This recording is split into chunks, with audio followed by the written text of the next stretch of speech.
Good morning, everyone. Good morning, Manila. Day 2 of recovery. Recovery has occurred earlier. I'm Ted Rall. That's Manila Chan. She's back in case you missed yesterday's show, in which case you are a very bad person. Do not be a bad person. Don't miss yesterday's show. You are tuned in to the Ted Manila Information Show, TMI for short, where we bring you way too much information and probably way too much other stuff as well. We are here Personal to give TMI too. Oh, certainly. We're here to give you everything from news to politics to lifestyle, culture, fad diets, trends, what the kids are up to, what the dogs and cats are up to, the taboo, the occult, anything and everything goes, because we think you can never have too much info. If you're looking for a straight-laced, button-down news program, the show might not give you exactly what you're looking for, but you shouldn't be looking for that. You should be looking for this. We offer you things you need to hear about and some stuff that you didn't know you needed to know, but you did need to know, and we'll have a few laughs along the way. We're here live Monday through Friday, 10 a.m. Eastern time. Make your appropriate adjustments if you're in a different time zone, and please be sure to like and follow and share the show on your socials. Follow, subscribe. If you become a paid supporter, that's especially appreciated. But if you can't or don't want to, that's okay too. On today's show, we will be talking about where do the Democrats go following their defeat in November. They seem to be kind of still spinning their wheels and not knowing what they're doing. We're going to get into that after the headlines. The Ted Manila Information Show starts right now.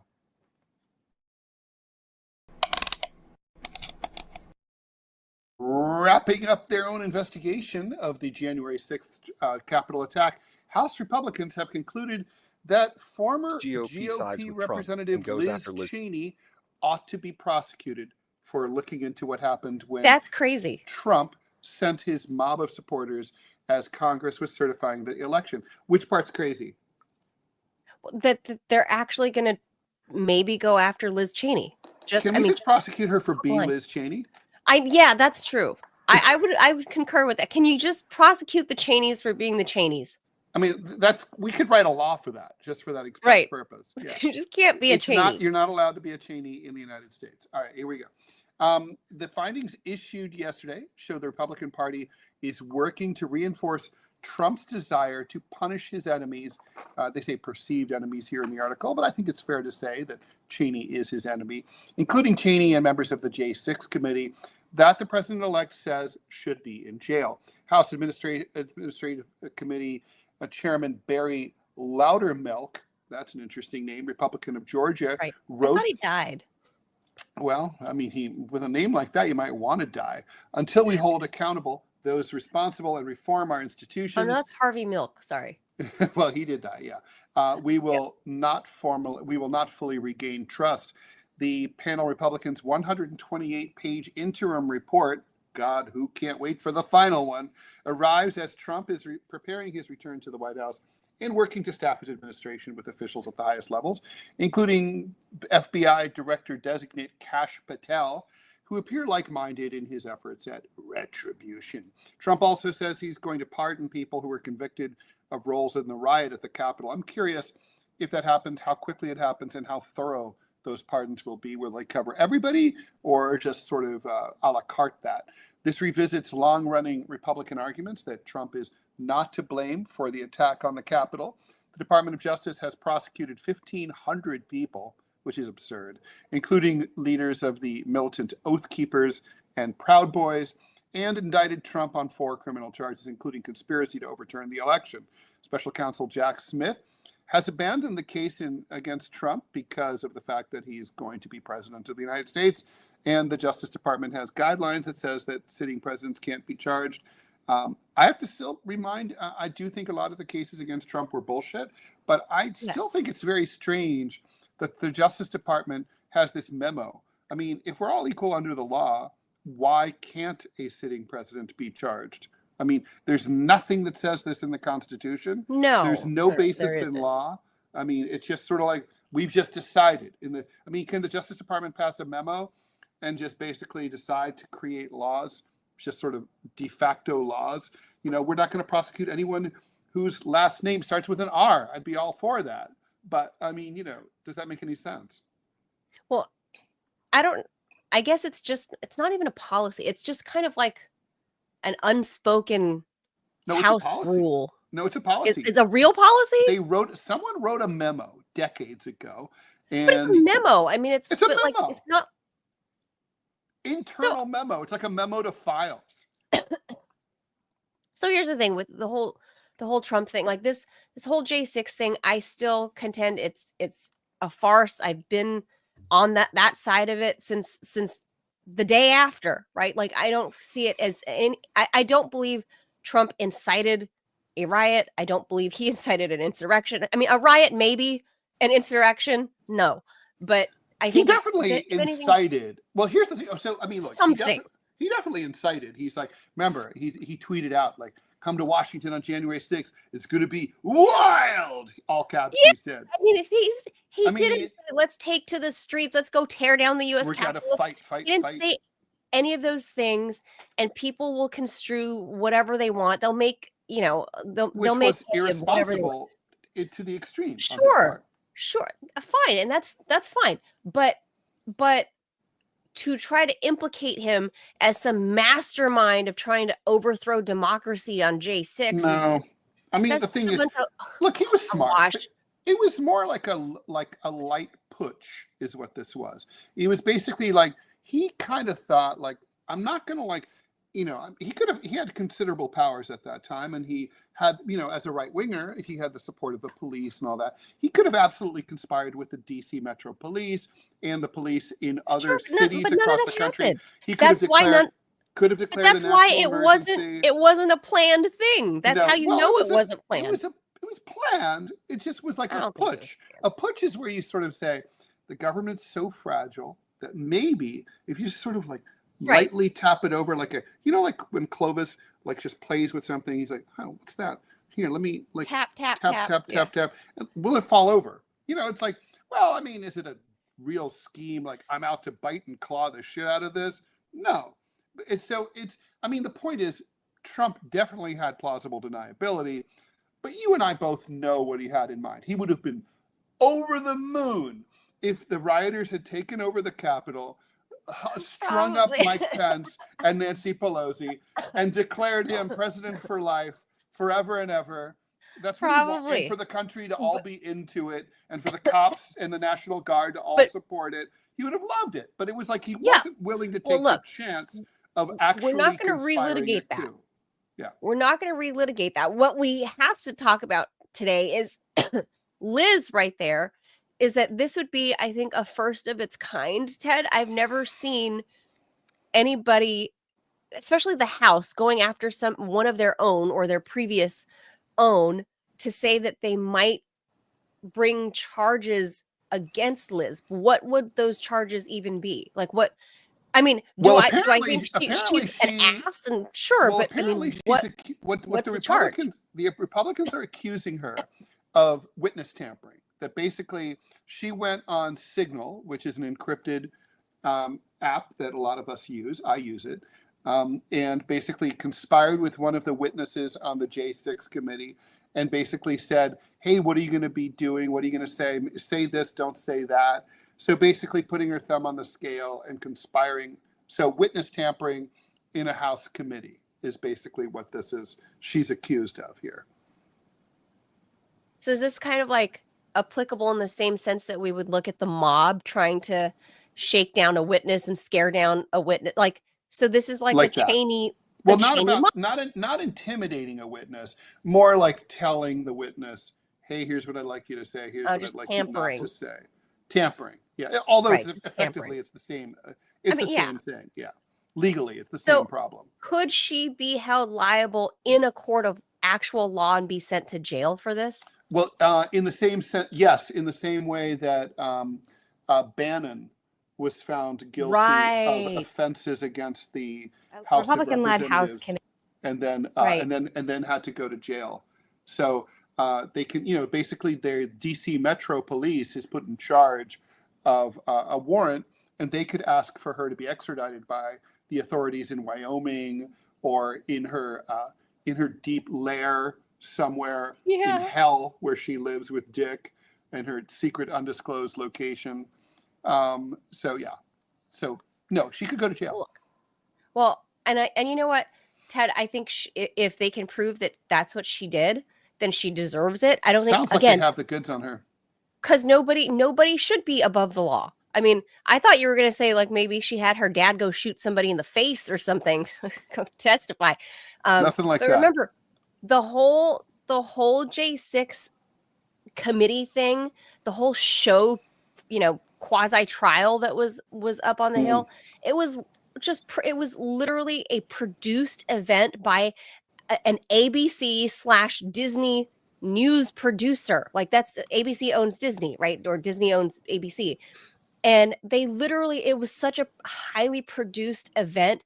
It was meant to curate and foment a certain type of feeling, while they thought, the anti-Trumpers and the never-Trumpers and the Democrats thought the wind was in their sails at the time.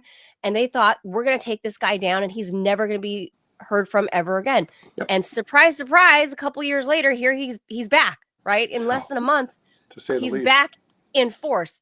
So I think this is all blowing up to bite them in the ass. And I think with Liz Cheney being, I would say, the lead orchestrator in doing this, and this lady looks like an SNL parody of herself. I'm sorry, but like, she's the thing about Liz. I mean, look, here's the thing. They probably can do this, but in life, how like you're out drinking and you have a dumb idea. You're like, I should tell my boss to go fuck himself. And then you're like, the next morning, you're like, yeah, I'm not going to do that. Done that. Yeah. So there's like a lot of things like that. I mean, that are bad ideas. And frankly, that January 6th, the lawfare, a lot of it was a bad idea. They could do it. They did do it. Wasn't smart. Shouldn't have done it. Bad tactics. This is one of those things. It's overreach. It's a mistake. It's like, does Liz go full Democrat? We can probably talk about that later as our main topic, but that's something. Let's put a pin in that. She can never go Democrat. Anyway, all right. No, okay. she can't. We'll put a pin in. She can't. She's too much of a fascist. All right. Anyway, Madison police are still any difference now? Well, that's a good point. Madison police are still, this is in Wisconsin, of course, are still investigating the motive behind Monday's school shooting at the Abundant Life Christian School. Life is a little bit less abundant than it was on Sunday. Answering the question why is now the top priority of the police. The cops previously identified the suspect shooter as 15-year-old Natalie Rupnow, who went by the name Samantha as a student. She's a student at the school, or was a student at the school, and they're still investigating the motive. The shooting left 3 people, including Rupnow, dead, 6 others wounded, 2 more are still fighting for their lives. 2 others, fortunately, have been released from the hospital, although maybe they just have like United Healthcare, and they might be really sick, and they might have just been kicked out of the hospital. We'd have to follow up on that. Madison Police Chief Sean Barnes says the motive appears to be a combination of factors, but wouldn't specify what those factors might be. Chief Barnes said there's always signs of a school shooting before it occurs. His investigators are now going through the shooter's social media, hoping to find something. They're also aware of a reported manifesto circulating on social media. Cops have not been able to verify the authenticity or lack thereof. Local investigators from the Fox affiliate there in Wisconsin, went to the neighborhood where the cops blew the front door off a home while executing a search warrant. Doesn't anybody just like pry open doors anymore, or like, I don't know, like you no have one to has a blow it up? skeleton key? Yeah, I mean, really. Neighbors said that Runpao had lived in that home with her dad for many years. The 15-year-old was the only child of divorced parents, Jeffrey and Melissa Rupnow. Court records show that her parents had been married and divorced twice since 2014. Very weird. What? So they kind of pulled weird. a Liz Taylor kind of thing with Richard Burton. How they much less glamorous, Ted. Much less glamorous. But maybe with the same degree of violence. Anyway, they maintained joint legal custody of Natalie, but in 2022, her dad became the primary parent. Records showed Natalie was seeing a therapist, though the reason was not specified. Well, I haven't seen her a lot up close in the last year, but she was always nice. She was always talkative. And I always thought she was a great little kid, said Art Zogbaum. I love his name. A neighbor. I want to be named Zogbaum. I'm going to change my name to Zogbaum after the show. Shocked the living hell out of me. Well, I mean, yeah, and obviously people don't generally school mass shooters tend to be boys and men, not girls. Although Right. it's not unheard of. There's the really But remember the famous. Tennessee school shooting one, Mhm. the one from last year, that was like a trans boy. I mean, she's biologically a girl Right, and a girl, trans. a female to male transgender Yes. person. Also, and then don't forget the I don't like Mondays shooting in England, right? Like the very famous Boomtown Rats song is based on that. It's called I hate Mondays, or I don't like Mondays. And Oh, that was a Garfield theme.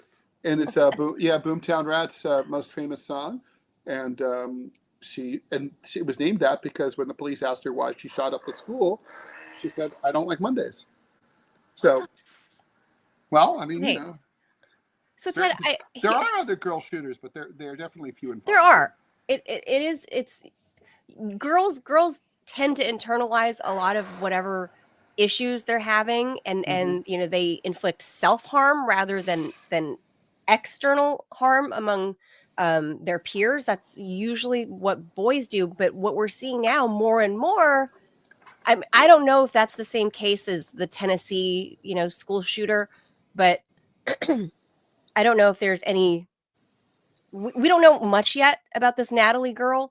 If there was like any sort of, you know, like religious thing behind this, or if she had any issues with her sexuality or her gender identity or We whatever. just don't There's know not what's a going whole. on. Yeah. We don't know anything yet about Also, this. interestingly, this is a school that's famously anti-bullying. That, in fact, is a refuge for a lot of students in the area who have been victims of bullying at other schools, Really? including public and private schools. And they go there because the school is so good at like nipping that shit in Wow. the bud. So that's also adds an interesting So angle to it. here's my thing. Here's my thing is like, we can't know at this point what was going on in that little girl's head, but when you look at this scenario, why are the parents and look at the last 5 school shootings?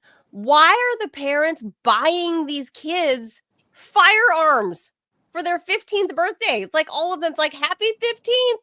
Instead of going to driver's ed, here's a firearm. Why? Well, that's not a bad question, to say the least. Why Yeah, are you gifting guns to children? well, I mean, you know, look, obviously gun culture is commonplace in the United States. A lot of kids shoot guns. I mean, I did when I was a kid. And, you know, I think it's kind of like, well, you like doing this, and, you know, why shouldn't you have, it's like sort of, it's not very different from giving your kid a car, which a lot of parents do. Well, Sure. at least they used to. It's hard to get it. You know, you can't really, I don't know if you could even own a car in a lot of states now when you're 16. I bought one when I was No. 15 and a half. No, When you I have got my to, at learner's least in permit. California, 18 and over. You can't be a legal owner of a vehicle until And you're in 18. most states now, maybe all, you kind of can't really drive alone as like a Right. 16-year-old, right? Like you have to drive with an adult who's over 18. Right. But, you know, I mean, again, that used to be different. No, I mean, it's a good question. I live in Manhattan. You know, I mean, you can now buy a gun legally in Manhattan, but it's like, yeah, ever since the Supreme Court decision. But you know, it's like it's just not gun culture here, so I can't imagine being like, "Happy birthday! Here's your I mean, this is AR-15." this is one of the. I'm very much pro Second Amendment. I'm a lawful owner. I have many firearms myself, all locked away, but I'm well over 18. I think I'm a lot of 18-year-olds actually. But why is there no ban or no law that would ban gun ownership by minors? Well, I agree with that. I mean, look, honestly, if you can't drive a car on your own, right, or join the military on your own, or smoke cigarettes, you can't buy cigarettes. You can't buy cigarettes or vapes. You can't get a tattoo. I mean, obviously, you can get a tattoo, but you shouldn't get a tattoo. It's not legal. Technically, under the age legally, of 18. right? Why can you own a firearm? No, I agree. Why is there no like, because a lot of these school shooters, they're like freshmen in high school. Yeah. That's what we're seeing right now. They're children. They're literally not even old enough to drive a car. So I think that's an easy fix right there. I mean, if it saves one school from this kind of massacre, just one school, it's worth it, that law. Once you're over 18, let's discuss it. But right now you're under 18. As pro 2A as I am, like, this one's simple. This one is very simple. Take guns out of the hands of children. And speaking of people who should not be allowed to use or deploy guns, Prime Minister Benjamin Netanyahu has said that Israeli forces will remain in a buffer zone within newly seized Syrian territory until an arrangement with the new government in Damascus is established that ensures Israel's security. Accompanied by Defense Minister Israel Katz, IDF Chief of Staff Lieutenant General Herzi Halevi, and other top military officials, Netanyahu toured a strategic mountain peak in Syria on Tuesday. You do know you're not in your own country, right, Bibi? Just north of the Israeli-occupied Look how beautiful it is, though, Ted. Yes, indeed. Israel deployed troops to seize control of the area amid the chaos following the collapse of the government of Bashar al-Assad earlier this month. The Golan Heights, which were previously part of Syria's Quneitra Pause right there. province. Pause right there, Ted. You gotta hear Bibi All right. bragging on this mountaintop before we go on. What an asshole. It's not his fucking land. It's not. This is part of greater Israel. When is the West going to recognize that Israel now has expansionist goals and it's like an empire? And this is how it starts. And here he is, literally on top of the mountaintop, talking about it. אני פה בשיא החרמון עם שר הביטחון, הרמטכ"ל, אלוף פיקוד צפון, ראש השב"כ ומפקדים בכירים. אנחנו פה בחיתוך מצב כדי להחליט על היערכות ישראל במקום החשוב הזה, עד שימצא סידור אחר שמבטיח את ביטחון ישראל. זה מעלה אצלי נוסטלגיה. הייתי פה לפני 53 שנים עם החיילים שלי בסיירת מטכ"ל. המקום לא השתנה, באותו מקום. אבל החשיבות שלו לביטחון ישראל רק קיבלה משנה תוקף בשנים האחרונות, ובמיוחד בשבועות האחרונים, עם האירועים הדרמטיים שמתרחשים כאן מתחתנו בסוריה. אנחנו נקבע את הסידור הטוב ביותר שיבטיח את ביטחוננו. That has got to be absolutely. Can you imagine if you're Syrian or Arab at all, and you're watching that, and you're like, here's this guy. I mean, he's wearing a flag that has the Star of David on it in like Syrian territory, smirking, smiling, and prancing around like he belongs there. I mean, it's bad enough that he just conquered territory. That the Israelis did this, but it's like, what's next? He might as well just take his dick out and start pissing all over the ground while he's at it, right? Why not? I mean, here we are. Like, spray that sucker. Like, woo! Elephant cock. Do it. I mean, what the fuck? I mean, that shit is insane. I mean, it's like, oh, gee, it's like, I mean, and he complains about anti-Semitism. He's where anti-Semitism comes from. I mean, what the fuck? I mean, talk about needless provocation. You could definitely argue the pros and cons of seizing that buffer zone. But this kind of messaging that's going to be all over social media in the Muslim world, it's so provocative and so right. I mean, if I cared about the state of Israel, I'd be furious. I'd be like, this endangers Israel's security by pissing everyone off. Like, he's literally just helicoptered to the tops of the Golan Heights and literally just said, I proclaim this part of Israel now. And it's like, it's good to be back. And nobody is telling him, like, no, bro, that's not how this works. Nobody's telling him no. Also, it's one thing to do it, but just don't have any visuals. So anyway, Golan Heights, which, by the way, when I did visit Israel the last time I was there, they produce some of the most amazing wine I've ever tasted in my life. But unfortunately, it's under Israeli occupation. Anyway, it's previously part of Syria's Quneitra province. The Golan Heights was seized by Israel during the Six-Day War back in 1967, and then annexed illegally in 1981. West Jerusalem's claim to the region is rejected by the international community, except for the United States, which officially recognized Israeli sovereignty over Golan in 2019 under Trump. The UN and several Arab states have condemned They have Israel. Trump Heights, Ted. Do they really? Yeah, exactly. Yeah, no, they do. There was like the lower portion of the valley. Mm. There was like a new settlement they were building, and they were naming it something else. And then at the last minute, when Trump Heights. moved the capital from Tel Aviv, or the embassy from Tel Aviv to Jerusalem, they were like, "Oh, we're naming this Trump Heights." Well, they should make sure to have like a lot of brass trimming.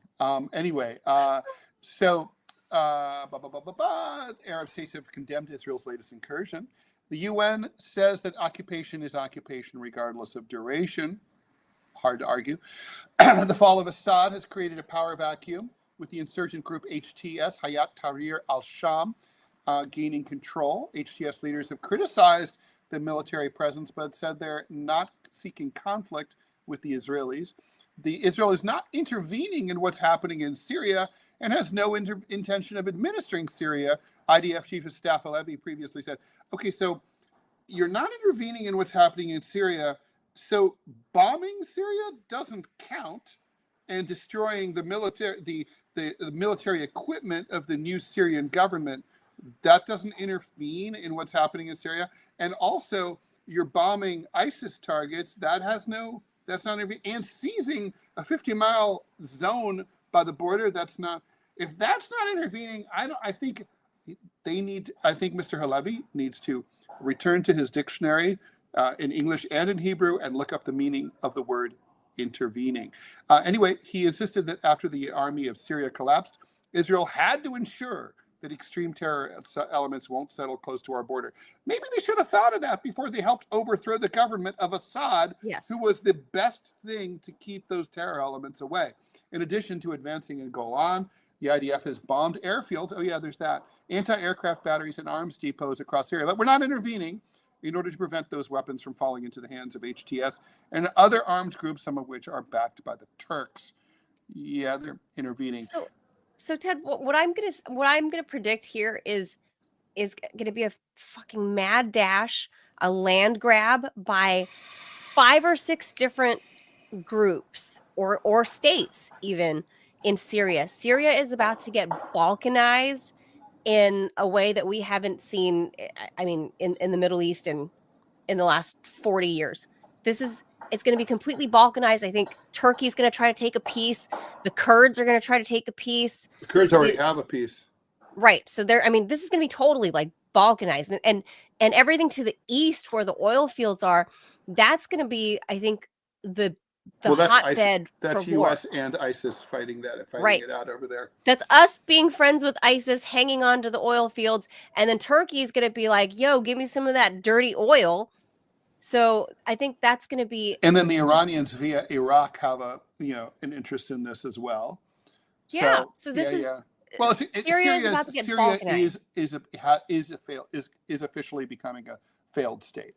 All right, a year ago, we're running behind here. A year ago, Argentina's anarcho-libertarian president Javier Milei took office with a plan to tackle the country's triple-digit inflation and chronic debt issues. And he said he would chop the government spending budget to pieces. So far, it seems to almost be working. Latin America's He had a chainsaw, Ted. third largest Right there, economy. there it That's is. true. Yeah, that's right. Has emerged from recession for the first time since Q3 of 2023. GDP has grown 4% since then. Month-on-month inflation has dropped from 25% last December to 2.4% a month ago. The way he did this was he scrapped more than half of the government ministries, cut spending on public salaries, devalued the currency, and put pension growth in a chokehold. The subsequent return to growth seems to be a vindication for Milei, whose state chopping has won him praise from the financial markets and the IMF. Although, getting praise from the IMF is kind of like ISIS giving you a favorable review. I mean, that's not always a good thing. It's also earned glowing admiration from Trump, who would like to do something similar to the U.S. federal government. although he is a protectionist, and that's not going to be the case with Milei. Milei's approach has been painful, however. The percentage of Argentines living in poverty has gone up by 13%, up to 53% of the country since he took office. Yeah, so he won't be there very long. They'll overthrow him. Milei's bet is that this is, there'll be a revolution there. Argentines they're spicy people. Milei's bet is that this is merely short-term pain. He could be right. Experts say the economy expanding by 5 points next year after contracting 3 this year. With midterms approaching in 2025, we'll see how the Argentines feel. I predict the austerity is never popular. Austerity is Milei is the Argentines are going to turn against him and kick his ass 5 ways. Look at the translation of this guy's sign. They're turning us into bitches of the United States. Well, yeah, that's right. That is correct. That's what, when the IMF likes you, you're a bitch of the United States. It's true. All right, and finally, I would laugh, but I'm going to cough. Don't cough. The FTC, that's also known as the Federal Trade Commission, has announced a final junk fees rule to stop bait and switch pricing and other tactics used to hide the total real price and bury junk fees in the live event ticketing and short-term lodging industries. By the way, this is something Biden did, and we've got to give credit where it's due. I've always been critical of Biden, but yay, yes. Joe Biden. Yay, you guys did a good job for this. This is long overdue. These unfair and deceptive pricing practices harm consumers and undercut honest businesses. People deserve to know up front what they're being asked to pay without worrying that they'll later be saddled with mysterious fees that can't be budgeted for and can't avoid, says FTC chairperson Lena Khan. The FTC's rule will put an end to junk fees around live event tickets, hotels, and vacation rentals, saving Americans billions of dollars and millions of hours in wasted time. I hope they do that with Airbnb. It always annoys me that the Airbnb is listed by price, but then there's like, oh, did we tell you about the $50 a day cleaning fee? Right. And so on. Will be applicable across the board. Or and the worst is the resort fee. Like, you can stay in a hotel in Manhattan, like the internet Midtown, fee, and there's a resort fee. It's like, it's not a resort. It's a Hilton. It's not a resort. It's not a resort. A resort has stripy towels, and it has a pool. And it has tumblers with strong alcoholic beverages with umbrellas in it. That's a resort. And it probably should have like sand and like dolphins and like penguins and I don't know, not penguins, like pelicans. I need some kind of pea bird. Flamingos. Some kind of pink bird. If it doesn't have multiple pools, it's not a resort. Right. Anyway, is it specified only to like actual resorts, or is this applicable to it says all hotels and vacation. A vacation rental to me implies Airbnb. Airbnb, I would think. The junk fees rule will ensure the pricing info is presented in a timely, transparent, and truthful way. Oh, airlines do this too, right? Like Spirit Airline always comes up on top, the cheapest fare when you go on like Expedia. But then there's the baggage fee, which can add up to $100 each way, and basically more than double the airfare. Like, oh, it's $88 to fly to Fort Lauderdale from New York City. But the $100 if you have a bag. So anyway, so all these games have to come to the concert fees, all of that, like the ridiculous. All those whenever you try to go to concerts or like buy a ticket to a show somewhere, all those fees. I favor execution they need to be of upfront. Anybody who violates these rules painfully. Nibbled to death by cats is how they should die. The junk fees rule will ensure that pricing info is transparent, truthful, and blah, blah, blah, blah, blah. Consumers searching for hotels and vacation rentals or seats at a show or sporting event will no longer be surprised by a pile of resort convenience or service fees inflating the price. By requiring upfront disclosure, the rule will make comparison shopping easier. That's what I like, resulting in savings for consumers and leveling the competitive playing field. Also, it will benefit more straightforward, honest hotels that don't do this and who have been getting screwed by their competitors, right? The FTC estimates that the junk fees rule will save consumers up to 53 million hours a year of wasted time spent searching for the total price of events and lodging. The time savings is supposedly going to be about $11 billion over the next decade. So basically that's the deal. Everything is going to have to be clearly and conspicuously disclosed. You can't misrepresent any fee or change in any offer, display, or ad for live event tickets or short-term lodging. In addition, the rule requires businesses to, I would say, shouldn't just be short-term lodging. There's junk fees and all sorts of shit. For example, rentals. Here in New York City, a landlord will advertise an apartment. Then when you show up to rent it or to look at it, they're like, oh, well, you also have to pay a broker's fee. I'm like, well, I didn't have a broker. Really? Oh, yeah, you have to pay a broker's fee. That is 15% of the annual rent, so about 2 months rent. And it's, in New York City, that's a lot of money. 15% of my annual rent would be $9,000. So it's not. Oh my God! Not a small amount of money. So there's like all sorts of shit like that they should put an end to for sure. Again, yeah. So this is good. And this Trump is a good better thing. not repeal this. I'm going to be really pissed if he does. Well, here's my question to you, Ted. Is like, so with Lena Khan, she has been actually popular amongst the pro-Trump tribe, like Matt Gaetz and people like that, as well as people that would, sort of be considered progressive, like the AOCs and all of that and that wing. So if there's some overlap there, do you think Lena Khan is going to be able to stay at the FTC? I don't know. I mean, one would like to think.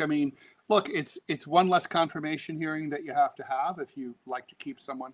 It always makes you look good as an incoming president if you can keep some people from the previous regime. Shows that you're not like just trying to blow everything up. And obviously, it makes the bureaucracy run a little more smoothly. If you don't, I think she's doing some good. I think Lena Khan is doing some good. I don't know the she's answer kind of to fearless. That. I hope so. Again, though, what irritates me with all things Biden and Democrats in general is you came up with something good.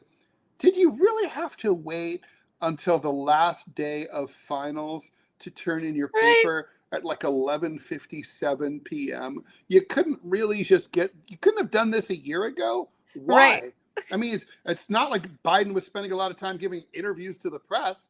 I know. He wasn't busy. Like, you could have saved us all of these fees like 3 years ago and you didn't. Like, thanks, dude. Like, now on your way out, it's like, okay, well, hopefully it sticks and when Trump comes in, but I don't know. I think this is a popular move and a populist move. So I think Trump might try to piggyback off of this. So I think this is something that'll stick. And I think there's going to be a chance that Lena Khan keeps her job. And I think it will bode well for Trump if he can keep, somebody from the previous administration such as her. So I don't know. I kind of like this lady. She's kind of a rabble rouser. Kind of like it. Kind of dig it. All right. So we need Jaws. All right. That does it for the headlines. That's it.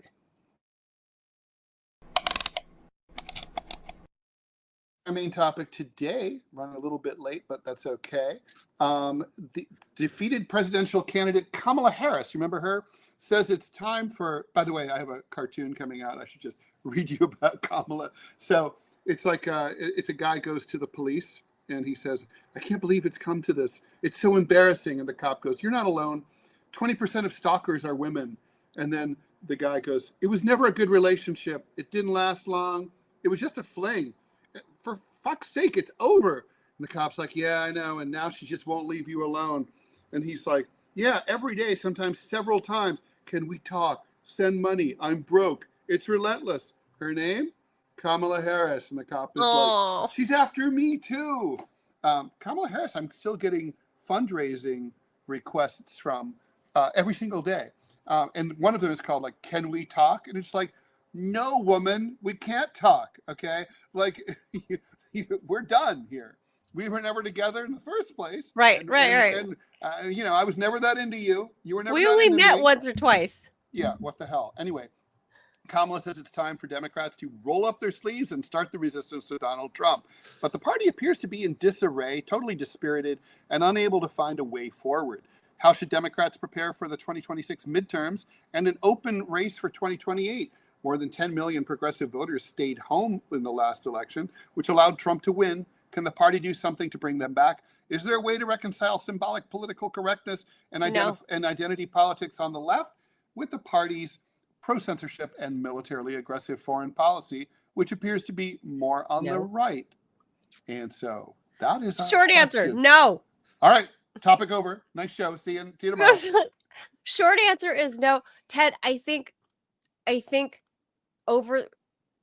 So since they allowed the Democrats and then whatever, if we want to consider them all the left writ large, whatever, Bernie, go back to 2008, right? When the DNC, I believe, knowingly and in concert chose to overthrow democracy as we knew it by sandbagging Bernie Sanders back then for Hillary Clinton. They gave away the party. They gave away their positions. They gave away their platforms. They gave away all of their ethics in 2008 for Hillary Clinton. That's what it was. Because she wouldn't have been there if they didn't sandbag Bernie Sanders. True. They gave away the whole farm in 2008 and they sold their souls. And I don't think they have figured out any way to come back from that because 2008 was Obama. Sorry, to 16. 16. No, where are Hillary we in was Bernie? 16. God, 16. Hillary was 16. Oh, sorry, yes. And 20. 16. Yes, so the two times that they screwed over Bernie Sanders. So I went too far back. Yes. But since that time is when they gave away their soul. They sold their soul. They no longer represent. Did they have a soul? Really? Well, I don't know. I mean, I think. No, they've been like this. I hate to say this. Manila, like the thing. Here's what. Look, honestly, I wrote this book. This is it right here. Political Suicide: The Fight for the Soul of the Democratic Party. And this book, which I came out a few years ago, basically details the long history that goes back to 1976 of the Democratic Party sandbagging progressives. Basically, after the 1972 defeat of McGovern by Nixon, which was brutal, there was a post, basically a power struggle within the Democratic Party between the right-wing faction led by figures that are now forgotten, like Scoop Jackson, and versus the traditional sort of Hubert Humphrey liberal wing of the Democratic Party that had controlled the party pretty much throughout since Adlai Stevenson in 1952. The right-wingers won. They took over the party. Jimmy Carter was kind of a reflection of that. He was the beginning of that. And then, so you see the first big battle. Ted Kennedy leads the insurgency of the progressive left, the traditional liberals, against the more conservative Jimmy Carter in the 1980 primaries. I was there. I was 17 years old at the Democratic National Convention in New York City in 1980, and the Democrats changed the rules because basically at that time delegates were not bound. They could vote however they wanted. Wow. By the time July 1980 rolled around, Ted Kennedy absolutely would have won the nomination.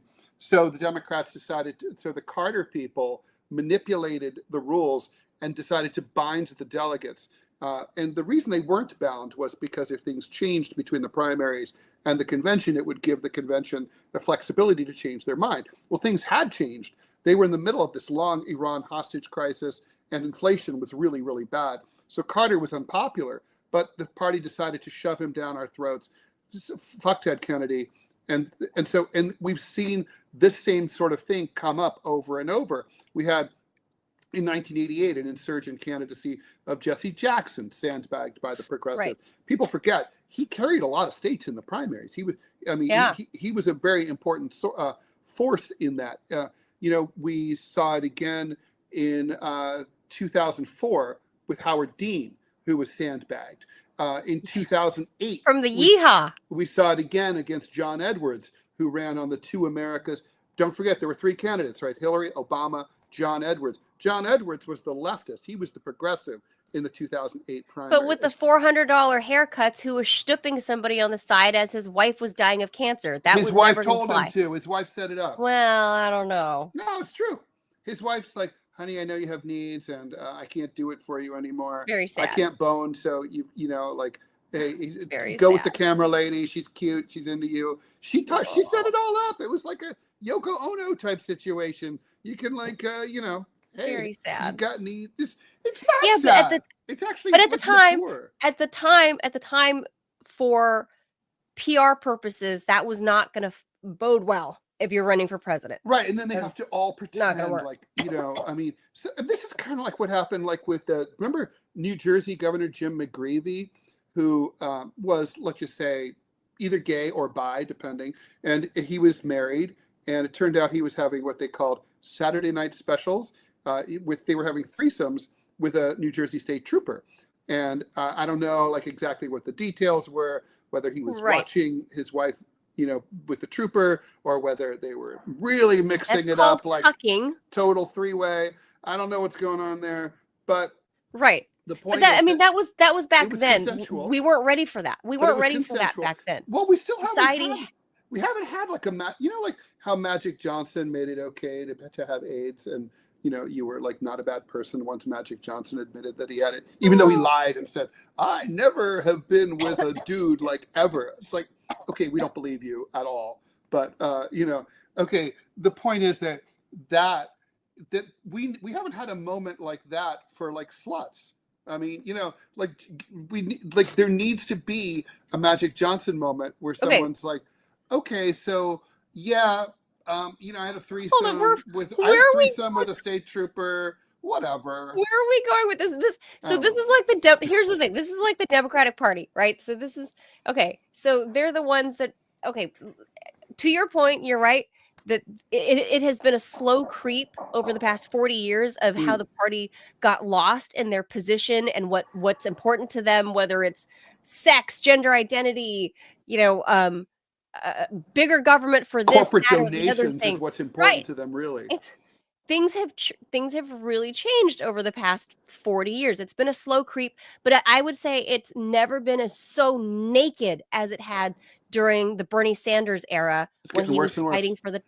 It was absolutely fucking here's naked. the difference. I mean, Howard Dean was popular, no question. Jesse Jackson was popular, but you didn't not know until Bernie Sanders. You didn't have a guy who could fill arenas all over the country. Right.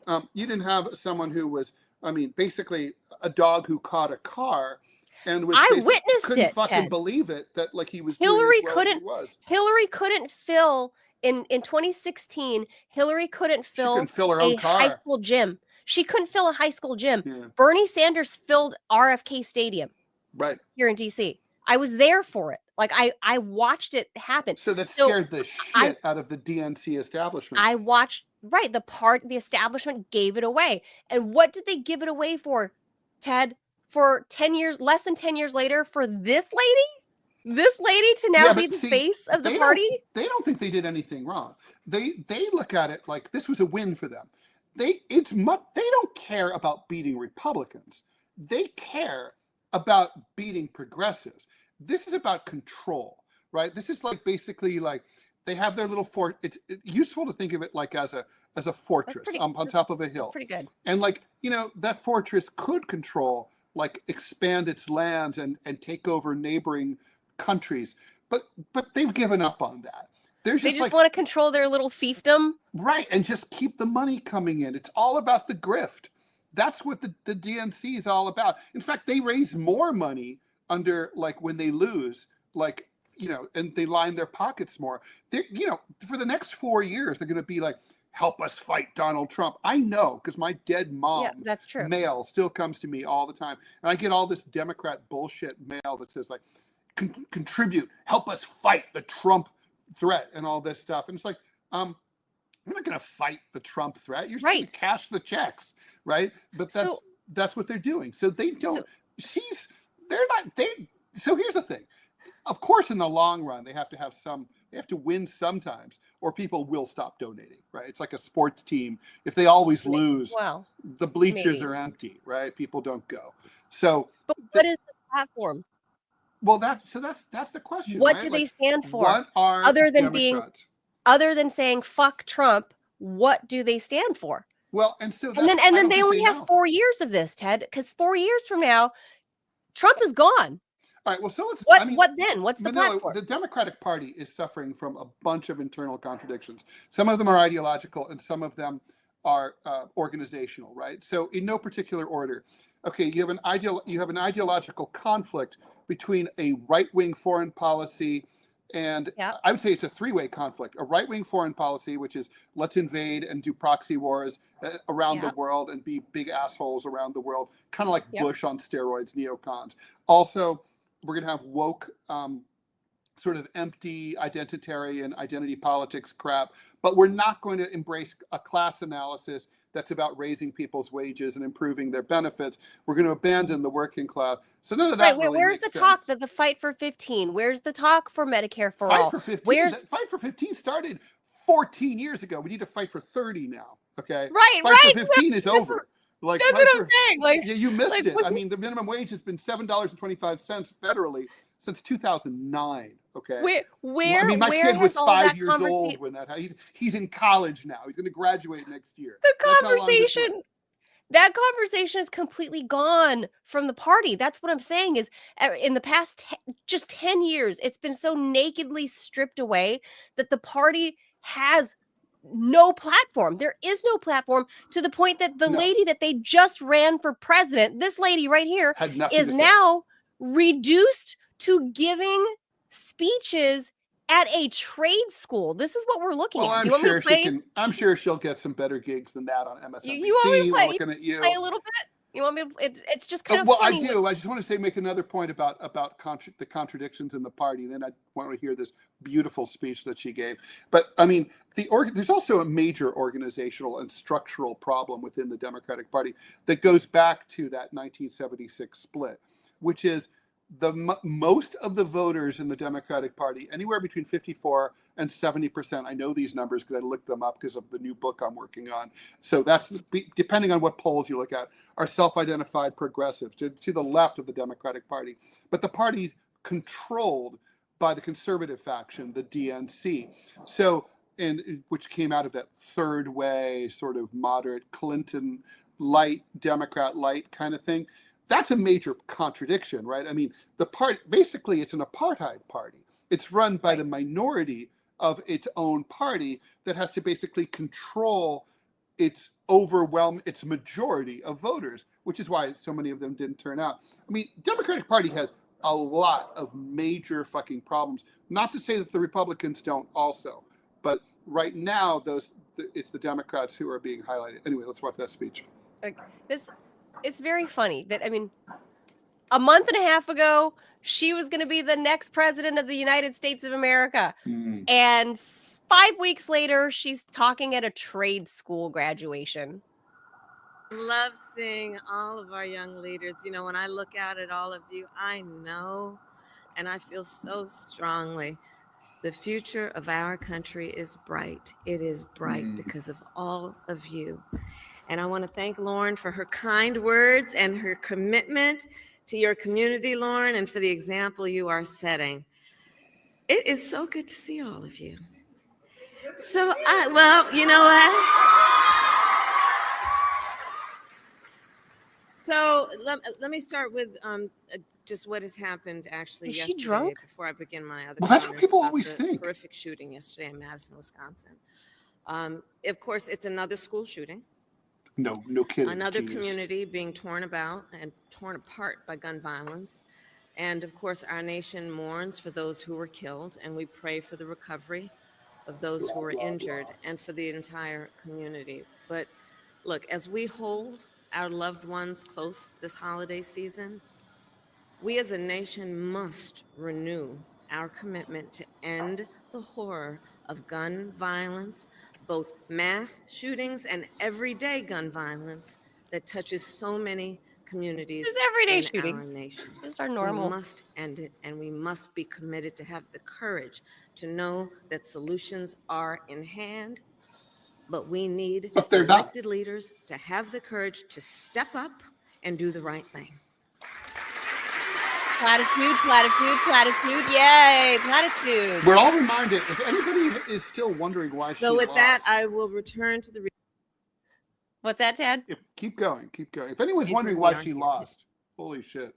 Here's a reminder. And I first want to thank all of the incredible leaders who are with us, including Governor Moore, my dear friend.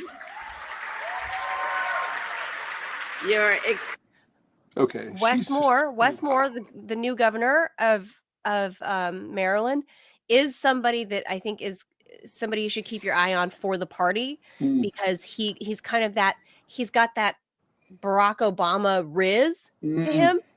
So, you know, he's a young, tall, good-looking, fit black dude. Like he hangs out, watches football. Like he's like a dude, right? Because that's something I think, Ted, that we saw within the party has been lacking. Is like, remember we were talking about how Kamala Harris's campaign had effeminized men, had really kind of stripped away men's they were trying. balls. We just said like, bye. Right. Yeah. And Wes Moore is not that, the new governor of Maryland. He's like a dude, right? Like he looks like he could be like an NFL linebacker himself, right? And he's like a dude. So it's almost like he's bringing masculinity back to the male side of the Democratic Party, and that it's okay to be a dude. And I think that's one of the deficits that the Democrats were lacking, is that they've been saying for the past 15 years, you know, the future is female. The future is female. Well, you know what happened? This last election, Donald Trump showed that it was the men that won the election, and that the women that supported those men helped win the election for him. Women wanted men. What about that? Women wanted men. And there are numbers to prove that. I got a video for that too. I got one right here. Like the party preferences of young people, masculine. It went masculine. And this came out right before the actual elections. And I thought it was like worth watching just like a minute or two of it, if you don't mind. Yeah, let's do it. Look. 58% of young people lean Democratic. 2012, 53%. And in the last two major election years, that percentage held steady at 55%. But in 2023, that number dipped below 50% for the first time since 2005. And you'll notice right here, they started to lean more Republican. And that's partly because of one specific group, young men. Young men have increased their support of the Republican Party from 35% to 48%, a 13 percentage point increase in just 7 years. And this is a new trend. While 2020 exit polls show that young men backed Biden by 15 percentage points, a February 2024 Wall Street Journal poll found they favored Trump by 14 percentage points. And this loss of young male voters is a major issue for the Democratic Party going into November. The question now, can Kamala Harris bring some back? Here's what's driving young Well, we know that. and what it could mean for the presidential election to come. America great again. When we ask young voters, what issue is most important to you when you go to cast a vote? Among young men, it's the economy. Among young women, it's abortion. 17% of men say the economy is the most important issue, followed by democracy and immigration. Whereas for young women, the top issue is abortion, by a lot. I mean, first, can we just address this crazy disparity, Ted? I mean, like, why does it? I know the answer. I don't to know that. who are. I mean, are they only asking Democratic women? I guess like No, they're asking young voters, according to this. just young in general. I guess they're like- probably talking 18 to 30 usually. 18. Oh, it says 18 to 29. Oh, okay, all right. Very young, very young. Mhm. So like, when you're that young and 20, like, young women care that much about being able to abort babies. Yeah, of course like, they don't- do. I mean, They don't you're care in your that much 20s, about you their gotta be- economy. Like, if you're 20, you got to be concerned about that hole in the condom. I mean, you do. And like, and look, women have fewer reasons to care about the economy at that age than men do, for the simple reason that women make more money than men do. Women have higher graduating education- college. Women yeah. have higher educational attainment. They have better jobs, and they're, you know, I mean, men have fallen behind, especially young men have fallen very far behind. So yeah, I mean, men are broke. Men are having a harder time paying the bills especially in their 20s, but across the board, but especially young ones. So it makes perfect sense. It's self-interest in both cases. Now, I look, I don't think that. Well, there's how does that apply the to the party implication is then? that I mean, Kamala, what? how does that apply to the parties then? I mean, if the Democrats have been focusing for the last 15 years, that's a whole generation of voters, Ted. Yeah. They've been saying the future Look, you is can do female. both. You can be in favor of higher wages as well, and better better rights for unions and workers, and support abortion rights. You can do both. I mean, the Democratic Party used to do both. It's certainly possible. I think the problem, I mean, obviously there's the optics. Donald Trump, dude, Kamala Harris, lady. But I mean, and obviously sexism and misogyny were a contributing factor to Trump's victory. However, and there's self-hating women, right? I mean, I personally know some very strong women who said they would never vote for a woman for president because the president should be a man. However, and I'm like, but you could be president. Like, what? I don't understand. But that's true. But I think that the real issue here is the way that the campaign was run. I mean, when you say the future is female, that's exclusionary. That's telling men, fuck you. Right. Right. Yes. It's like when you tell women, like Obama, when he was lecturing, he's a dude, but he's like, listen, I know you don't want to vote for a woman. Just get in line. Like, you owe women. Like, women have been held behind. Time for this is your time to just shut the fuck up and vote for women. And guys are like, eat shit. I'm not doing that. It's like, right. What's in it for me? Like, just shut up and eat crow is not like that's not a campaign, right? I didn't notice, conversely, I didn't notice Donald Trump saying, the future is male, fuck ladies. It's like, he didn't do that, right? He's just campaigned. And like, so having a divisive, trying to slice and dice the electorate the way that Harris did, for example, like, oh, we have a special student loan forgiveness program just for Latino people. We have another business, like cannabis business thing for the blacks. And we have another thing for like the half Armenian Protestant Catholics. Like what? Like, it's just the transracial male to female Azerbaijani population in California. Like just campaign. Just campaign to be the president of all the people. And like, that's going to get you the most votes. I mean, that's what turned off men. Men were literally have been told by the Democratic Party in the last couple of cycles, fuck off. We don't need you. We don't care about you. Look at the labor participation rate right there. The orange are women from the 1970s up until now. And you see the people with high school diploma in the green. I mean, we're converging where women, as you pointed out, are getting more degrees, better jobs. So I guess I want to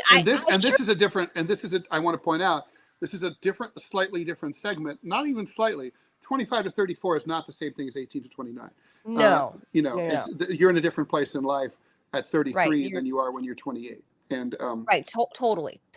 And I think this is where the problem is going to lie with the Democrats, whereas the Republicans, if we look at how the Republican messaging seems to have struck a chord with young men, and as well as young women who support the return of masculinity. That's they really haven't, the Democrats really haven't gotten their arms around. And don't forget also, they did kind of have like a goofy feminine running mate in Tim Walz.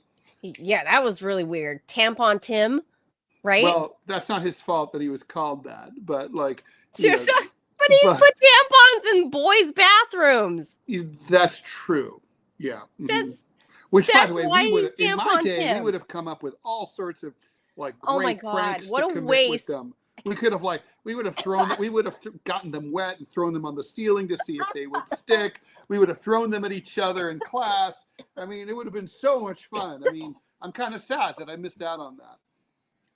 That is so true. That is absolutely what would have happened in like a normal like boys situation bathroom in the 70s and 80s. Oh my God, some food coloring, some Jello. Oh my God.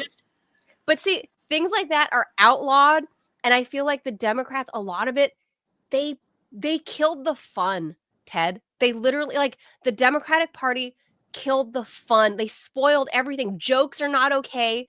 Everything is it's all overly PC. They Yep. made being a Democrat not fun anymore. Whereas the Republicans are over here having a hoot, like talking shit on, making jokes about Puerto Rico and trash. I mean, you have to understand the context, obviously. You got to, like, everyone's joking about everything, talking, just trolling on Twitter.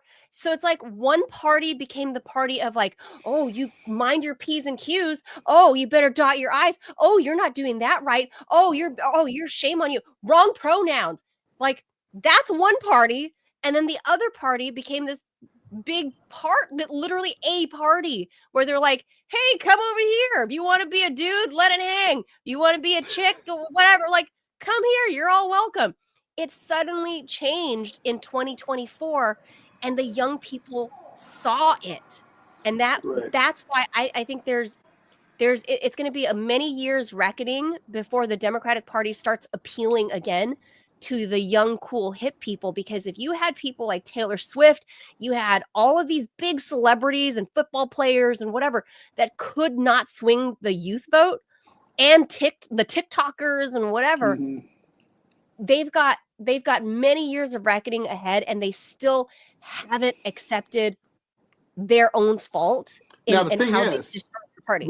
So the question, let's flip this over though, right? I mean, we know, I agree with everything you just said, but Republicans can blow this too. I mean, sure. All you have to do is look at a Republican National Convention to be like, there sure be a lot of old white folks here, right? It's like they can spend the next 4 years doing a lot of shit that will turn off cool people, including those ladies who are into abortion rights, which they've already done. The Republicans got rid of abortion rights, and they're trying to spin it like, oh, we just did what everyone wanted, which was to send it back to the states. No, people who were pro-choice did not want it to go back to the states. Okay, so there's that issue, and Trump intelligently, personally, knows that that's a dangerous issue for him. But I mean, can Republicans, Donald Trump is now going to be the oldest president we've ever had.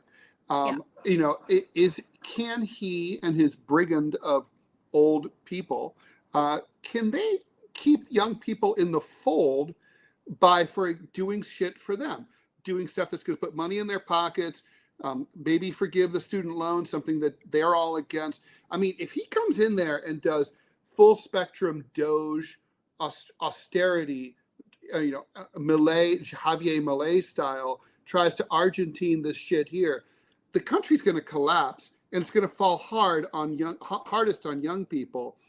They're going to lose their jobs first. There's going to be a recession. Republicans have more recessions than Democrats do. This can be, Republican policies can fuck things up. I mean, Ronald Reagan fucked up the economy not once but twice, right? He actually 3 times if you count all the recessions.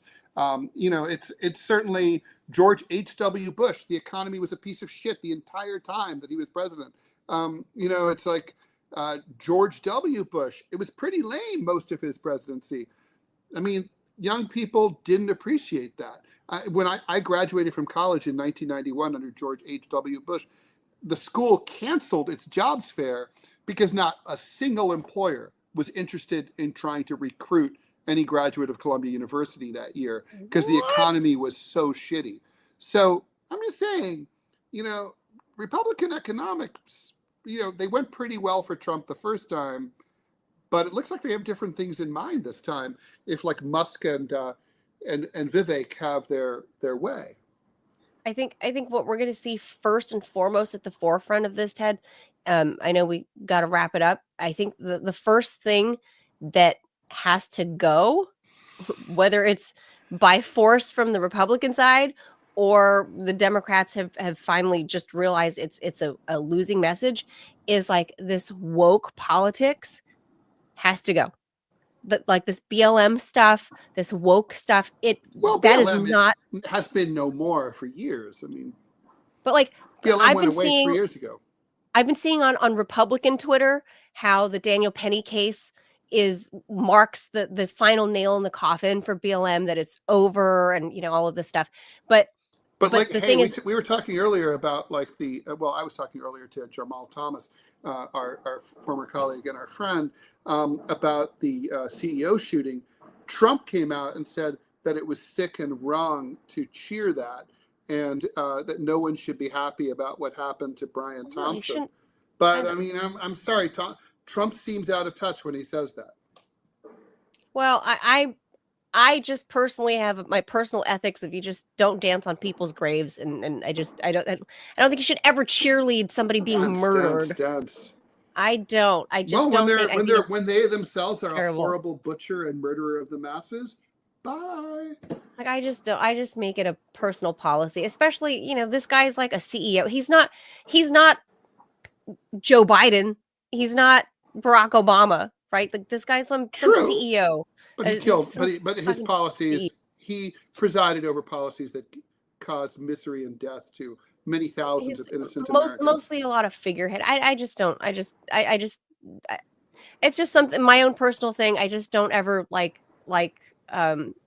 dance on anybody's graves and celebrate. He's out of touch. That's not the point, though. I mean, but how you feel and how I feel is not important. The point is the American people are very pro. They're on universally on Team Luigi, not on Team Brian. I know. And so the point I'm not necessarily on Team Brian. I just don't think he should have been murdered. I condemn Trump, violence in general. Well, I'm sorry, but what United Healthcare does is a form of brutal violence. But we can argue that for sure. But the point is I disagree. But Trump, that's a way to lose young people. Young people are on Team Luigi. I know. And I know. He's like saying, well, I'm on Team Brian. But I think the first thing that needs to go is this whole woke shit. They've tried this woke thing for the past 15 years. There's no humor. There is no joy in the Democratic Party. That's the first thing that needs to go. But what are they going to replace it with? Because that's all they've got right now. Real platforms. Platform. They don't platform. want a class analysis because that's challenging to the capitalist narrative, which they're like very strong defenders of. Right. Well, because right now they're pigs and shit right now. They're getting so much money being donated to them. Right. Because as Bernie Sanders pointed out, but that's going to run out. In the 1990s under the Clintons, they started raising fundraising from corporations. 4 years from now, that guy's gone. This guy's gone. He's not at the helm anymore. True. What do the Democrats do 4 years from now? You're not going to be a pig wallowing in shit for that much longer, because Trump is going to be out of power in about 3.5 years. So, well, they haven't. What's their platform? I don't think they have anything close to. Look, the thing is, they can't even start building a platform because they can't agree what went wrong. They can't even agree that something went wrong. They still say that Kamala ran a good campaign. It's like, well, she ran a good campaign. Why'd she lose? But do you think they believe that? Or do you think this some of them do? Maybe some, but I think in the leadership cast, I mean, look, this is a party where someone like James Carville passes for an outsider, and he's a centrist Democrat. He's a Clinton Democrat, right? Of course. So in that party leadership, there's no progressives at the table. AOC's not a progressive, not a real one, and she's not at the table anyway. No, not really. No, she's just a grifter. She's sold out. She's a grifter now, right? Yeah, absolutely. So there is nobody on that side. The left is completely outside. So they don't know what they're doing. I think they have to figure out. It's that old question: who are we? What do we want? How do we get there? Here's where we are. Here's where we want to go. How do we get from point A to point B? And they don't know. And I mean, that's okay. They don't need to know right now, but they're going to need to figure it out sooner rather than later. Last thing I'll say, Ted, is if the Democrats don't have this figured out halfway through Trump's term, so in the next 2 years. Oh, they need to figure it out next year because the midterms are coming. For sure. That's what I'm saying. So if it's not sorted out by then, in the next 2 years, you're going to see a hole blasted wide open for third and fourth and fifth parties. And I think that's perfect. Well, time. I've been saying we're for ready a while, for it. I published a piece in the Journal maybe about 7 years ago where I predicted that basically really truly we have four parties in this country, right? And the Democrats, I thought the Republicans were going to split up first. Looks like the Democrats will split first. and we'll end up with like a progressive party, like sort of, maybe it'll be called the New Progressive Party or something, like sort of like Teddy Roosevelt in 1912. And then there'll be the corporatist Democratic Party, the rump Democratic Party. Republican Party is going to split too. There's the country club Republicans, they're still there, the neocons, the Liz Cheney types. And then there's the MAGAs. And then there's the MAGAs. And there's always, that split goes back a long way. You know, it goes back, basically MAGA is basically the Pat Buchanan people. You know, it's the more America firsters and versus the corporatists, the globalists, and all those people. So there's two Republican parties also, and that's probably where the country should be. The new realignment is here, Ted. It's been a long time coming, and I'm personally happy to see the death of whatever this Democratic Party is. I'm happy to see this rebrand of whatever the right is now. Just I'm happy to see this complete realignment, and then for us to figure out I'm tired of the duopoly. The duopoly hasn't worked. Neoliberalism has not worked over the past 40 years. And the only way for us to get rid of that is to kill the duopoly and for us to have 4, 5, 6, 7 different parties and for people to kind of, figure it out along the way. Couldn't agree more. Let's wrap. I think that's it. We're done. I think the Democrats are done. They're done. And so is this episode Kamala Harris, of the TMI show. This lady is not the future of the party, Ted. Oh, no, that part's for sure. Thank you, everybody, for joining us and for listening to our conversation. Hope you had half as much fun as we did.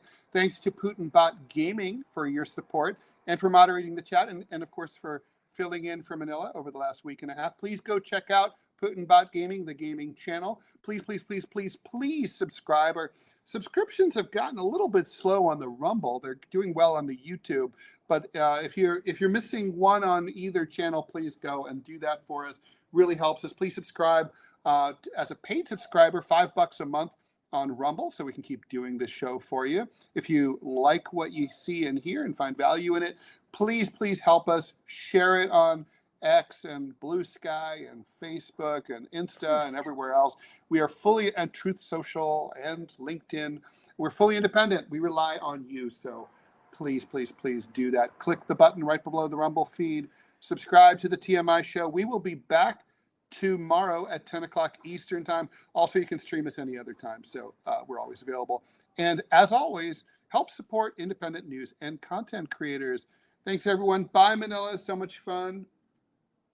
Thanks, guys, for bearing through my coughing day by day. We'll see you back here tomorrow. Adios, amigos. Bye. Thank you.